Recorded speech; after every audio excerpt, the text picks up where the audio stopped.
주님께서 여러분과 함께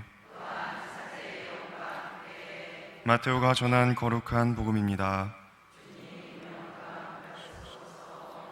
그때 예수님께서 제자들에게 말씀하셨다. 거룩한 것을 개들에게 주지 말고 너희의 진주를 돼지들 앞에 던지지 마라. 그것들이 발로 그것을 짓밟고 돌아서서 너희를 물어뜯을지도 모른다. 남이 너희에게 해주기를 바라는 그대로 너희도 남에게 해주어라. 이것이 율법과 예언서의 정신이다. 너희는 좁은 문으로 들어가라. 멸망으로 이끄는 문은 넓고 길도 널찍하여 그리로 들어가는 자들이 많다. 생명으로 이끄는 문은 얼마나 좁고 또 그 길은 얼마나 비좁은지 그리로 찾아드는 이들이 적다. 주님의 말씀입니다.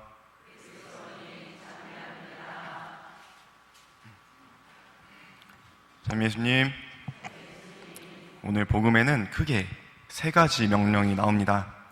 다시 한번 정리를 하자면 거룩한 것을 짐승들에게 주지 마라. 내가 남에게 바라는 그대로 남에게 해주어라. 그리고 좁은 문으로 들어가라. 이렇게 세 가지입니다. 하나의 공통된 메시지를 도출하기에는 다소 어려움이 있기에 하나하나씩 짚어보면서 명령들 사이의 연관성에 대해서 설명을 좀 드리고자 합니다. 그러기에 앞서 오늘 복음의 맥락을 짚고 넘어갈 필요가 있습니다. 오늘 복음 말씀은 예수님께서 선포하신 진복 8단 이후의 내용을 전해줍니다. 예수님께서는 당신의 사명을 어떻게 수행할 것인지 당신의 프로그램을 사람들에게 설명해 주셨고, 당신이 모세의 율법을 폐지하러 오신 것이 아니라 완성하러 오셨음을 천명하셨습니다. 이러한 맥락 안에서 오늘 세 가지 명령을 바라보도록 하겠습니다. 첫째로, 거룩한 것을 짐승들에게 주지 마라 라는 말씀에서 거룩한 것은 우리가 모세의 율법을 내면화하고 하느님의 자녀로 살아가도록 초대하는 예수님의 가르침입니다. 개와 돼지들은 그러한 가르침을 알아들을 수 없으며 안다 해도 그것을 실행할 의지가 없는 존재들입니다. 그래서 예수님께서 말씀하신 개와 돼지들이라는 표현은 예수님의 가르침을 들었음에도 율법을 문자적으로만 해석하며 그분을 단죄하려 했던 당시 율법학자들을 우회적으로 비판한 것이라 볼 수 있겠습니다. 예수님의 가르침을 듣는다는 것은 진리를 향해 나아갈 준비를 하는 것이며, 가르침에 따라 행동하는 것은 그분의 제자가 되기 위한 초석입니다. 오늘 복음에는 명시되어 있지 않지만 당신의 가르침을 마무리하면서 예수님께서는 다음과 같이 말씀하십니다. 그러므로 나의 말을 듣고 실행하는 이는 모두 자기 집을 반석 위에 지은 슬기로운 사람과 같을 것이다. 두 번째로, 내가 남에게 바라는 그대로 남에게 해주어라 라는 말씀입니다. 흔히 황금률로 우리가 알고 있는 말씀인데요, 예수님의 산상 설교를 요약하고 있는 이 말씀은 그리스도교 윤리의 제1원칙이기도 합니다.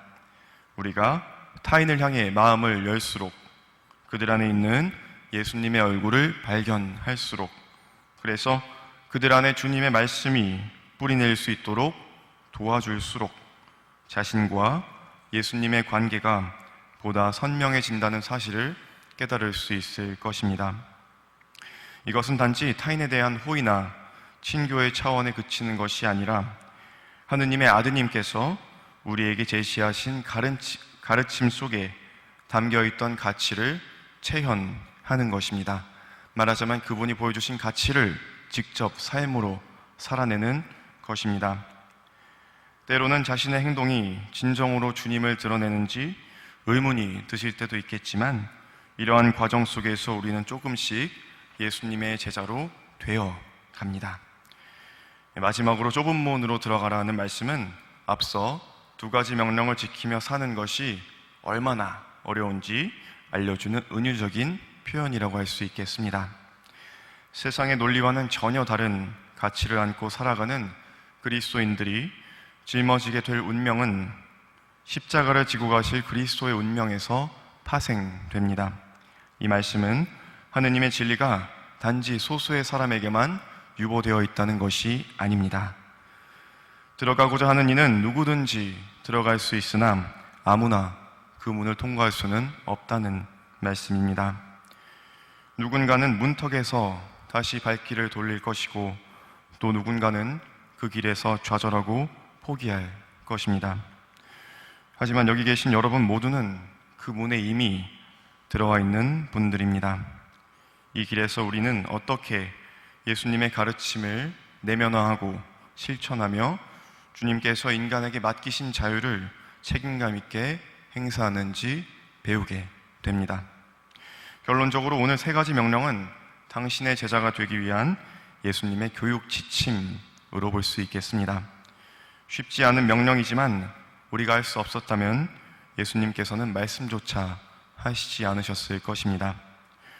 그래서 우리가 걷고 있는 이 길이 누군가의 발길을 비추는 등불이 되기를 함께 기도하시면서 이 미사 봉헌하셨으면 합니다.